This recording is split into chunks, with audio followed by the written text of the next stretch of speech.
Hello, everybody. This is Par for the Discourse. It is March 21st, 2021. I am Erica coming to you from Brooklyn. This is Nicole coming to us from Madrid, Spain. How are you? Great. And what is today? What are we celebrating today besides the first day of spring? First full day of spring. We are also celebrating. It's an anniversary. Oh, okay. Yeah. Well, this is the 1 year anniversary of Par for the Discourse. Yes, it is. It would technically be a year that we have been doing this almost on a weekly basis. So I'll kind of recap. Nicole and I have known each other for, what did we say? For decades. We met around 20 years old. Yeah. Well, we knew each other through, we were both from New York State, know each other, high school, college, after college. You've moved to Spain. I've come and visited. So we have lots of hilarious stories through the years. So we started doing this podcast because we thought we were gonna, go in one direction, but the lockdown became the topic, and here we still are, really. Despite how some people may be behaving, I still feel like I would say not much has changed in like how we're dealing with it and how we're behaving. So how are things there? Well, because of the year anniversary of doing this, I decided to do something that you've done before, but I've never done. And that's like listen to some of the past episodes. And I never listened before, only because I don't know, maybe because since I'm the one recording it, we're recording it together. I just feel like, why would I want to listen to something I already said? The other reason being, like, I just hate the way my voice sounds when I listen to it. And I'm sure, you probably feel that way. Everybody feels that way. They're like, do I sound like that? Yeah. So we did for 2 years, almost, maybe even more than that. The magazine has a podcast, and I would sit in sometimes and I'd listen back to my voice and I'd be like, oh my God. Yeah. But actually, I'm glad I did it, because I was listening to it and some of the things were funny, and then it actually reflected about what was going on. And it was just like, whoa, I remember that. Right. Even though you say things haven't changed, which I know what you mean. They haven't changed in our way of living, I guess. But talking about, being locked in the house at one point, and just things we were observing from the windows, things like that.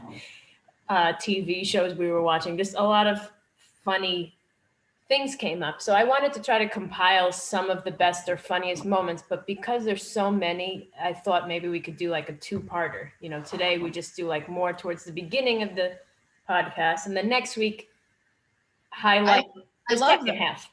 I love this. Because I did get caught up one time, and I was telling you about just watching them and going, oh my gosh, remember that? Okay, all right. I love this. So just to start, and bear with me, this kind of gives the attitude of, what's behind the motives of even,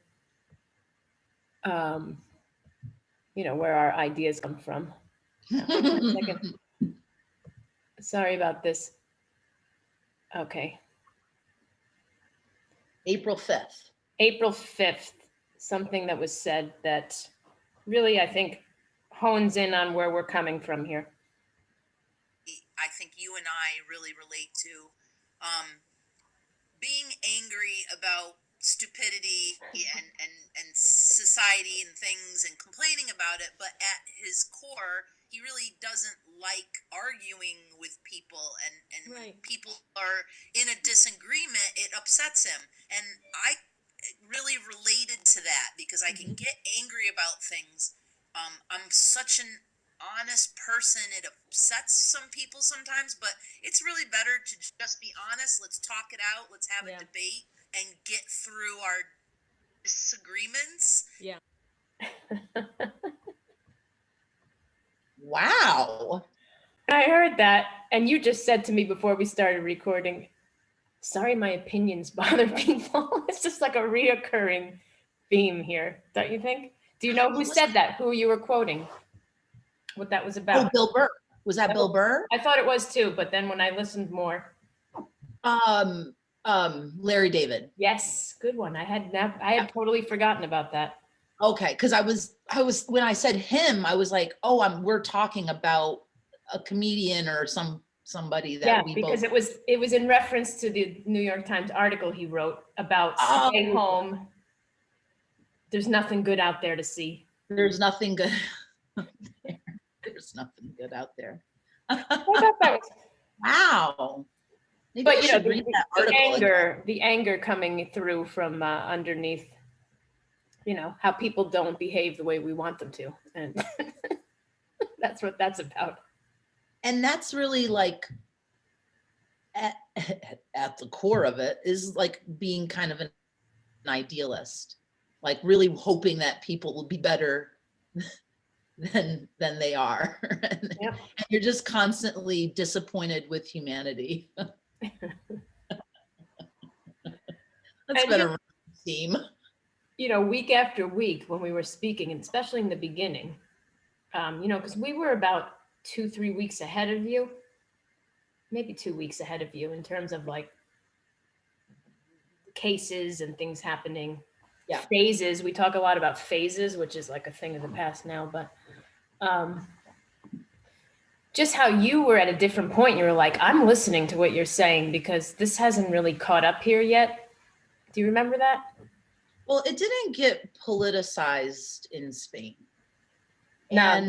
And the whole problem, and which is consistently as what happened in the news this week, because we had a president who politicized it and was saying Wuhan flu and Chinese virus and all this stuff. And this is what it's manifested into the Asian hate crimes that but were on the rise a year ago. And, I blame it all on him. I mean, he was, he really did politicize it. Now that made for everything else, whether masks were the right thing or not the right, I mean, just the arguments about it, that I don't believe that happened where you are. No, it didn't. I mean, on a slight scale, but not, it really. Yeah, eventually it did become, the frustration and the personalities come out, like who can't handle it anymore and what people will do. Or I'm not giving up my rights and my rigid routines. But I really do blame it on him, the way that he just so cavalierly thought that it was going to go away, and all this horse shit. We're still dealing with it this week. Anyway, that's funny. Another recurring theme. Well, I'll tell you a few other little things little doozies I came up with here. Another one. This just showed boredom after a while. What can I say?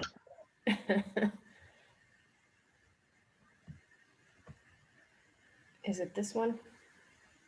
No. This is May 31st. Okay. So March 30th. I think it was only like 2 weeks into it for me, but 2 weeks of not leaving the house where I just started walking around the house, singing and acting like a fool in my head. What do you do when you're locked in your home, wearing pajamas and sometimes get stoned? Are you wearing your...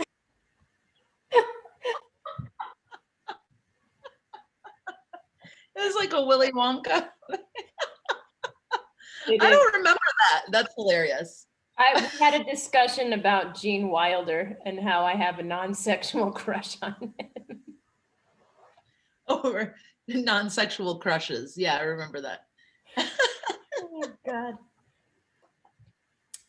But then as I started listening more and more, I said we did have some recurring themes. Like what we have been doing is we've come up with little segments along the way. For example, file under asshole, which never gets old because we come across that on a daily basis. Oh yeah. Positives from COVID. That's another one we do. And we always talk about shows we're watching and whatnot, but a couple of highlights from the year of TV shows that we actually talked a lot about. I made a list of 5 that we really went into. Okay. Let me see if you can guess any of them. Well, I love that Italian show. I feel like we talked about. Oh, we did talk about that. I didn't write about that one. Probably because it wasn't really released maybe at the time. Oh, I don't know. And I was thinking way back. Well, we talked about the Larry David show because No. wasn't there? No. I don't let me guess. Tiger King. Who? Tiger King. Oh, right. You have to go back and think about things that were released. Remember, like I felt bad for even watching it because some people were like, I won't even watch it. It's so terrible. I'm like, you gotta watch it though. Like you can't. Well, that's what this was. You were trying to convince me for 3 episodes to watch it, and I finally did. Yeah. And at the same time, I mean, I was getting texts from people at work who are not from the United States, like, what's the difference between a redneck and a hillbilly? I'm like, why is this person asking me this? I'm like, my response was, are you watching Tiger King? Yes, I am. Okay, I knew it. How did you know? Tiger King. And you were mentioning some weird documentary that I should watch, which I do remember seeing this because you told me to watch it. Abducted in Plain Sight. You remember this one? Totally fucked up. Another thing to celebrate our beautiful culture. That one was really disturbing. It goes along with the whole year, 2020. Did I watch that within this year? No, I don't think so. You told me to. That was so disturbing. The other 3 that we spoke a lot about was the Michael Jordan. Oh, yeah. Okay. Great. What was it called? Save the Last Dance. No. Something like that. Because it was the last. Something the Last Dance. Year. The Last Dance. Yeah, that was great. It was like a 9-part. It was good. Series or whatever. Yep. Yeah. And Schitt's Creek, of course. Oh yeah. Yes. Schitt's Creek. And somehow that got tied into the Michael Jordan because you have Dennis Rodman. You compared Dennis Rodman to Moira. Yeah, you're pointing right to it. Oh, because there was this Twitter feed where people were, matching them up, like putting them side by side. It was so hilarious. The book is in the yellow section some places. Yeah. And I showed you, I had this pop up, that's so funny. Another theme has been this stooping NYC, and I'm finding free furniture on the street all the time. But this was before there was a stack of books, and this paper doll book of Dennis Rodman, and it was perfect. It's in there someplace, but like it wasn't bent up or used or drawn on. It was like somebody got it and like it was like taken out of the plastic and they threw it out. And I showed that. That was way in the beginning. I think I was out in the backyard too. So we're almost. Yes, you were in the hammock. Yep. I pulled the hammock out yesterday. Nice. And Cobra Kai was the last one that we spoke about. Yeah, that's more recent. So yeah, we talked about that. Yes, you were right. We also did a lot of the stoop sale type talk, and plants. Of course, plant life has been a recurring theme. Believe it or not, something that we talk a lot about, because I started reading the caps, like the caption parts, and just seeing. Yeah, by the way, I love your little synopsises every time. When I realized that you were doing that, I was like, went back and like looked at all of them. I'm like, that's so cute. We talk a lot about neighbors. We have talked a lot about, and I think maybe part of the reason is because we haven't left the house too much. So we can observe from the window or what's going on. People's just behaving oddly in the building type thing. Let's get your take. Yeah, this is, you're leading up to a clip. Look at you. Yeah. Let's get your take here on neighbors. Perfect. From March 22nd, 2020. This is the first episode. And I apologize for the sound. I don't know why it's so low. Everything's on high. I have this neighbor. I've lived in this apartment in Bay Ridge for 6 years, and next door, the superintendent of the building, which there's a lot of tenants in that building. I'm only in a 3-floor limestone, and there's a lot of units in the building next door, and he's the super, and we've befriended him. He's a nice guy, and he's never said a racist thing, never before. But in the last week, I see him every day now, and I always say hello to him, and he always makes a point of just saying the most racist, unnecessary thing. And with the hopes that you're going to chime in, or I'm going to go, oh, yeah, I think that's what I think he's trying to see if I'm on his side. He keeps saying foreigners. Everything is about the foreigners.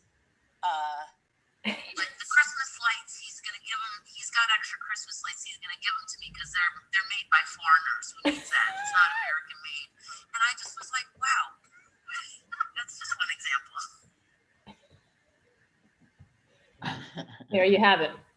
I remember my friends coming over, this couple, and they're both Chinese, and we were standing outside talking before they left, and he came over and he was talking to me about something, and he goes, oh, those 2 Chinese people that were just here. And I was like, why are you identifying them like that? I don't know why.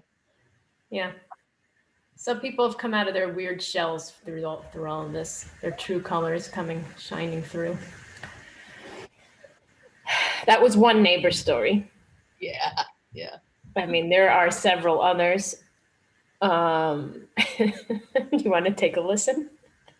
Do you one of yours? Because you got a lot of people out of your window. I started with you. Yeah, let me see. I think you might find this one to be This is hilarious. I love this. This is from an old, one of the beginning sections here, April 5th. Okay, and I'm gonna sync it up here. 9:46. Change. This is a real doozy. So let's step back here. I'm gonna say that this is week 3 of this applause, which I actually like it, and I continue doing it because I like the message behind it. So basically every day at 8 p.m.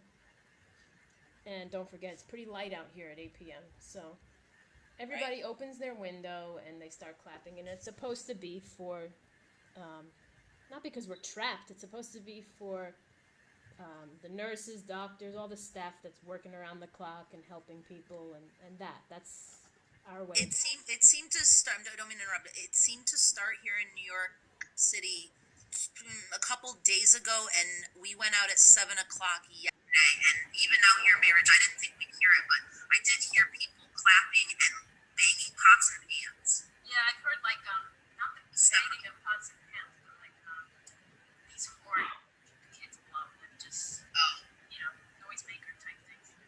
So anyway, it lasts for like a minute, and it's always kind of awkward because I open the window, I start clapping, and then it becomes kind of like, okay, when do I stop?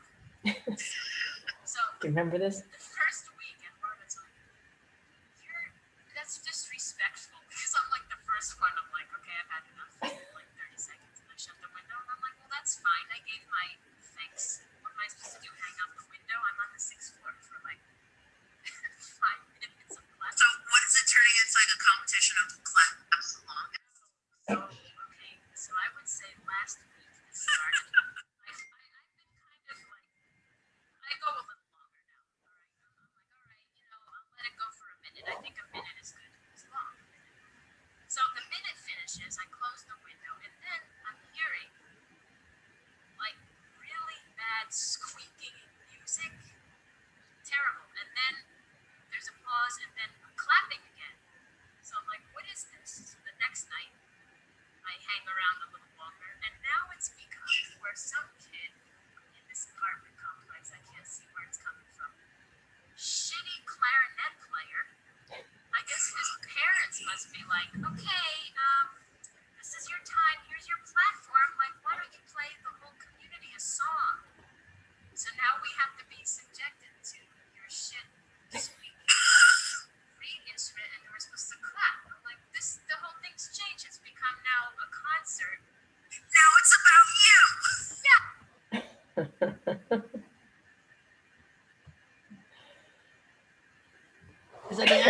Oh, okay.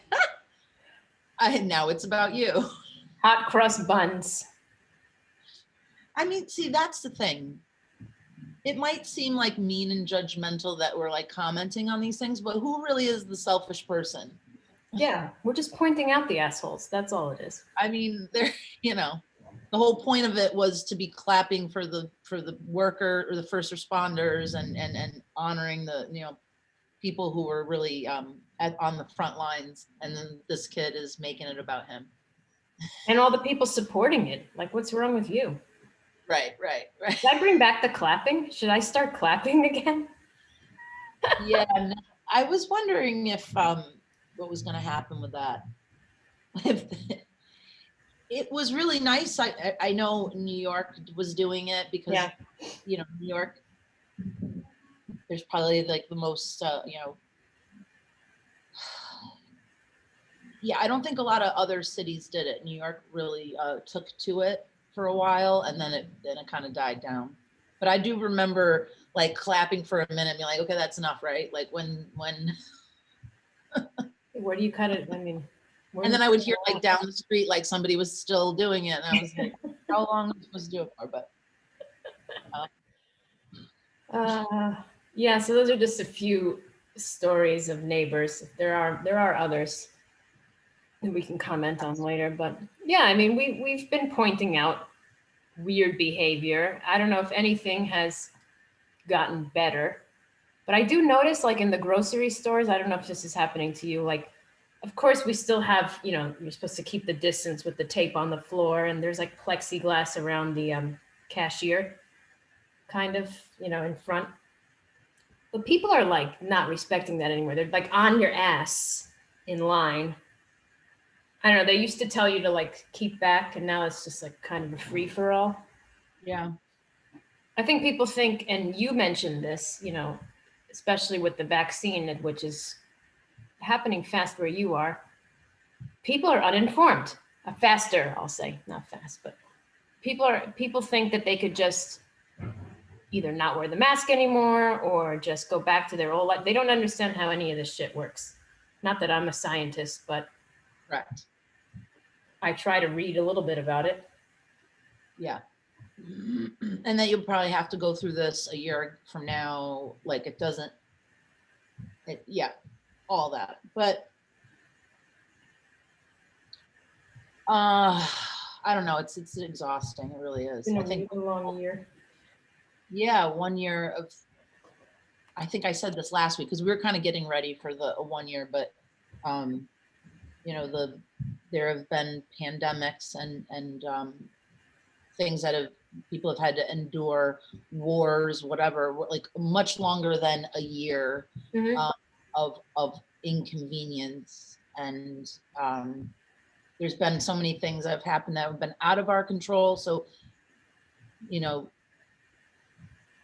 trying to stay positive and it's been fun to like laugh about stuff. Yeah. I mean, I'm loving that we're doing this, from time to time. It's like, I don't have anything to talk about. What am I going to talk about? And I know right now we don't have loads of people listening or anything like that, but it's serving more as like an archive of conversation. Let's put it that way. Yep. And it is funny to go back and be like, you know what? I don't care if someone doesn't get that joke. I thought that was funny. when Erica called 311 on her neighbor. Who called 311? Oh, and did I talk about that on the podcast? I know there was one point I remember when Ronnie and I started to listen back, and he goes, talk about some things you should be. Well, I also mentioned, might as well say it now, something I probably shouldn't have said about a coworker of mine, how he's got very odd behavior. And I fabricated this story in my head about how the police came, and I was like, well, he seemed like a nice guy. And they go into the house and there's just a freezer of bodies. And I even said like where the guy was from. So it's pretty obvious who I was talking about. Like, all right. Maybe I shouldn't have said that. That's okay. I'm trying to think of some other things that happened this week. I did make, Domi, we got a very big box this week from Domi's Yes. original family, Excuse me. which I had asked for the medical records, and they were like, yeah, we requested them from the vet and we're going to send them to you. And then I asked again, and I didn't want to keep bugging them, but I didn't hear from them again. And then we received this huge box. It had all these toys, big bags, like almost like, like bulk size things of treats. Wow. And I mean, like, How big was the box? it was like it was a big box. It was, I don't have it here anymore, but it was Deep. a lot of stuff in it. Yeah. And Domi's baby teeth, and all of his vet records that that he's neutered, and he does have a microchip. Oh yeah. So we have all of that information. So I was like, I have to say, this adoption process could not have been more perfect. This dog just is the most perfect animal. He's so great. I love him so much. And so now I just feel even more at ease because we made a vet appointment, and that's tomorrow morning. So I'm looking forward to that, and feel a little bit better about like taking him out. Well, you know all about his vaccines and everything now, so. Right. So that'll just be, like I said, I just want the vet to say, yes, this is a perfect dog. Like, I just want a professional to just confirm what I've already assessed myself. It's funny because in the perfect. in the beginning of listening to the back episodes, there was one episode, I didn't save the clip because it was very fast that you said it, but you were like bitching about people, as we always do. And you're like, I really hate people. This is making me want a dog more and more. And then I said, baby steps. Yeah, well, I probably was talking, Ronnie and I have been dog sitting for friends for a couple of years now because we have a private space in the backyard, and friends have like come to our house and said, why don't you guys have a dog? And I had a cat for a long time, and we thought we wouldn't get a dog and she passed like 5-6 years now it's been. So I think we were considering it, and we're not alone. A lot of people have been adopting, and rescues are on a really big rise, which is awesome. I know people who do get their dogs from breeders, and then they know that like they're going to get side-eyed from everybody. I would never shade someone for getting a dog from a breeder, but there is so many animals in rescue shelters and adoption situations that is that was a great match. Yeah. Good timing, great match. Perfect. Like I said, I don't know if I said it on here, but my friend Lisa, I had told her, she would ask me like, what kind of dog do you guys want? And I said, I just want a rescue, but I want him to have a great coat. And it just was so perfect. So that's it. I also used some of the stimulus money. We got the stimmy for the vet appointment and tattoo appointment. When's that for? Well, Nicole, the last time I was there, I wanted to get a flamenco pinup girl to commemorate that trip. And then I kind of, getting on somebody's list, making that appointment when you're on vacation, sometimes I didn't want to take a whole day out of our trip to sit in a tattoo parlor. It's not. Yeah. It's a whole day, So I didn't get it done then, but I made an appointment with an artist here in Brooklyn. And so then the guy says to me, I have May 5th open. And I had told him already that I wanted a flamenco pinup. And I go, that's perfect, Cinco de Mayo. And he must have thought that I was relating flamenco Spanish dancer with Cinco de Mayo, and I wasn't, although he might have thought that I was like, I can see why he would have thought like that. this white girl doesn't even know that Cinco de Mayo has nothing to do with Spain. That's not why it's commemorative, because I'm getting it to commemorate you and I and our trip and me coming to Spain. But also Cinco de Mayo, I don't know how many Cinco de Mayos you and I have shared over the years. It's just, it was a time to go to a Mexican restaurant and drink tequila. And I mean, what do you think, like 10? Do you remember the restaurant we used to go to frequently? There was two. Well, Marianne's in the Lower East Side or East Village. Also up where I think that may be the first times I hung out with you when you lived up on the Upper East Side. Marianne's was 80 on something. like 70. Yeah, 82nd. Yeah. It was a big one, that one. But El Cantinero was the other one, which I don't even think is open anymore. Didn't they close down? I know all the Marianne's are gone. There was like a bunch of them, but I think they're all gone. Marianne's was good, but then I think what happened? They had some like health code violations, I think. Oh, really? I think so. I don't remember. Yeah. But how many? We did go to the other restaurant a lot. The other one too, down Continental, we went to a lot of times. You remember Caliente Cab though on the west side? Did you ever go there? I didn't like once, I think, with you. It's not that I don't think I ever went back there. Yeah. And then another favorite lunch place. Do you remember Burritoville? Yes, that was a good place though, actually. I loved Burritoville so much. Those are all gone. I don't think there's any more of those left. Those are all gone. There was a bunch of them. I know there was one on the Upper East Side and there was one downtown. I love Burritoville. They had like this tofu one with all like, I think one had like mango in it or something. Well, let's face it, we weren't going to those places for the burritos. No, the Burritoville was lunch kind of places. Yeah. The Mexican restaurants that we go to at night we were going there remember we would just load up on chips and salsa and like just in a pitcher of tequila. Pitchers.